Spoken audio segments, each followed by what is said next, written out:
This is a personal reflection by Alan MacDonald for term 2. The things that interested me and the things I'd like to reflect on are articulation of ideas, constructionism and constructivism, virtual worlds, creativity, and what is the future of learning. Number 1. Articulation of ideas in term 2. This term I found that the more pieces of academic writing that I completed, the easier it actually became to articulate the ideas and to write down these ideas. I feel that my reading has become much more focused and it's much more pedagogy based, as the course is ICT and learning.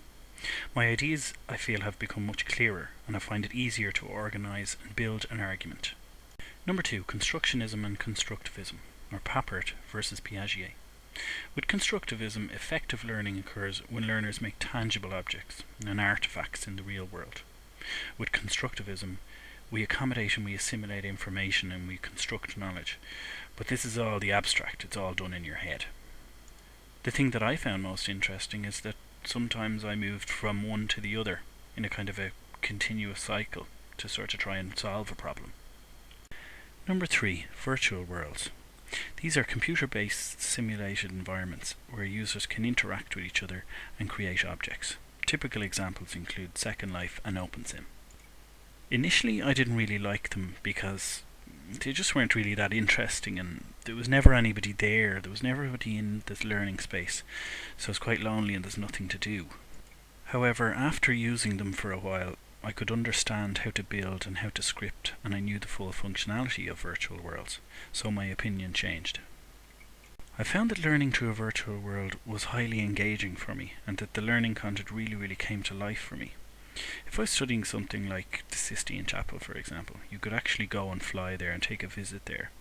You could take a tour and see it all with your eyes, so you become much more immersed in the learning process.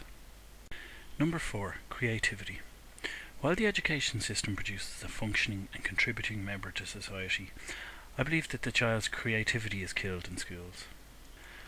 I believe that teachers should encourage problem-solving skills, and technology has a role to play in this. We should use technology to create learning environments and learning experiences which force the learner to develop their problem-solving framework. Number 5. The future. To be honest, after studying this course for a year, I haven't a clue what the future is going to be like. I can notice that there is some interesting developments and interesting changes in education. Virtual worlds are being used to immerse students in learning. Student becomes much more self-directed in their own learning. We're trying to encourage problem-solving skills and we're trying to encourage lifelong learning, but also transferable skills, because we don't know what jobs people are going to have. We've also seen where learning is becoming much more personalised. Learner autonomy comes in to the debate. But whatever the future holds, we still need to get rid of one problem. We still use old pedagogies with new technologies. We teach in the same way that we always have. We don't really need to worry about technology because that'll take care of itself in the future.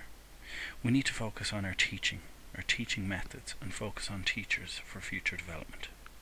And that concludes the reflection for term 2. Thank you.